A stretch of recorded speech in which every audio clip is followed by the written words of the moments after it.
بتلایا کہ غیبت ہے کیا. ایحب احدکم ان یأکل لحم اخیہ میتا، کیا تم میں سے کوئی یہ پسند کرے گا کہ وہ اپنے مردہ بھائی کا گوشت کھائے؟ وضاحت کے ساتھ فرمایا کہ یہ غیبت کرنا ایسا ہے جیسا بھائی مر گیا، اس کی لاش کو بھمبوڑا جا رہا ہے، چھچوڑا جا رہا ہے اور اس میں سے گوشت کھایا جا رہا ہے. یوں ہے ایحب احدکم، کیا کوئی پسند کرے گا ان یأکل لحم اخیہ میتا، فرمایا فکرہتموہ، اس کو تو سارے کے سارے ناپسند کرو گے، اس سے کراہت کرو گے. واتقوا اللہ، تو پھر اللہ سے ڈرو. یہ غیبت بھی وہی ہے. اگر یہ معلوم ہو جائے کہ ڈریکولا ہے، خون آشام بلا ہے اس محلے میں، تو لوگوں کا کیا حشر ہوگا؟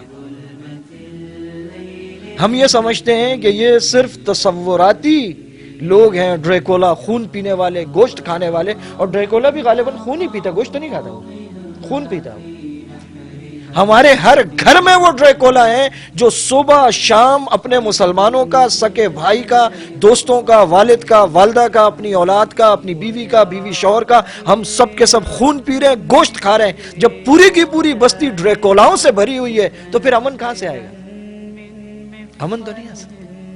یہاں تو 24 گھنٹے ایک دوسرے کا خون پیا جا رہا ہے. وہ گناہ جس کا ہمیں شعور نہیں ہے، ہمیں احساس نہیں ہے، لیکن وہ گناہ ہم مسجد میں بھی کرتے ہیں.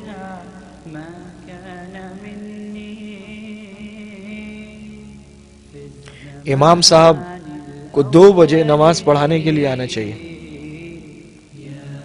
2:01 ہو گیا، غسل ہو گیا، وضو دوبارہ کرنا پڑ گیا، وضو کے لیے پانی نہیں آ رہا، کپڑے پہ کوئی چیز لگ گئی. نماز پڑھانا ایک ذمہ داری ہے.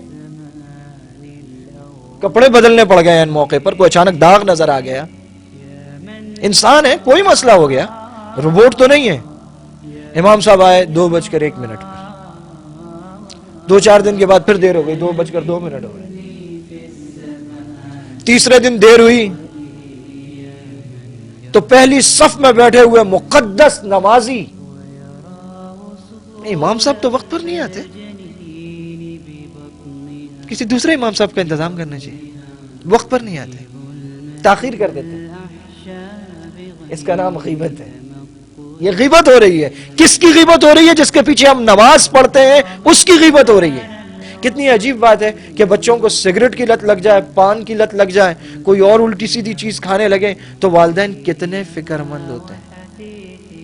اور اگر وہ غیبت اور چغلی کرتا ہے تو اس کی تو طبیعت ہے، بڑا مزاحیہ ہے، یہ چھوڑتا ہے کسی کو بھی نہیں.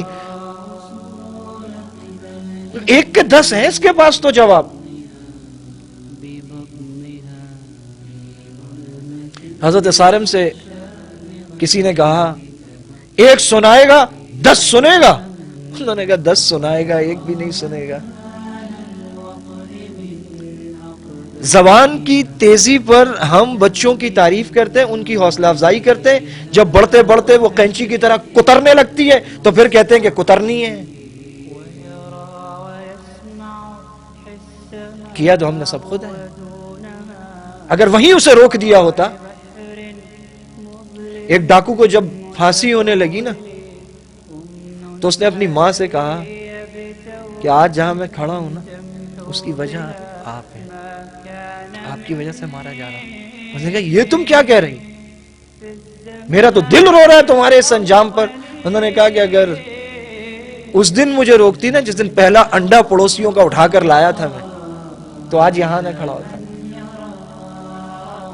اگر وہیں پکڑ لی زبان اور کہا بیٹا خبردار، کسی کے بارے میں کوئی بات اس کے پیٹھ پیچھے کی، اسے غیبت اور چغلی کہتے ہیں، یہ گناہ کبیرہ ہے، یہ مت کرو، تب بچے گا. یہ پان سگریٹ والے کے پیچھے تو لگے رہتے ہیں کہ اسے بری لت لگ گئی ہے. یہ جو خون پی رہا ہے مسلمانوں کا، اور کل آپ کا بھی پیے گا، اپنے والد کا بھی پیے گا، بہنوں اور بھائیوں کا بھی پیے گا، اس لت پر کسی کو کوئی پریشانی نہیں. جب چاروں طرف معاشرے میں ڈریکولا جیئیں گے تو پھر امن کا خواب فضول ہے، امن نہیں آ سکتا، کیونکہ اللہ ناراض ہوتے ہیں. وہ چیز جو ہمارے ذہنوں میں نہیں، سانو گمان میں نہیں، کہ ہم کتنا بدترین گناہ کر رہے ہیں اور اللہ پاک کو ناراض کر رہے ہیں، آپ صلی اللہ علیہ وسلم کے امتیوں کی آبروریزی کر رہے ہیں. اور آپ صلی اللہ علیہ وسلم نے یہ بھی فرمایا، آپ نے فرمایا جس نے کسی مسلمان کو رسوا کیا مرے گا نہیں وہ، اس سے پہلے کہ اللہ تعالیٰ اسی عیب میں اسے رسوا کرے گا. جس بات پر ہم غیبت اور چغلی کر رہے ہیں کسی کی، ہماری ہوگی.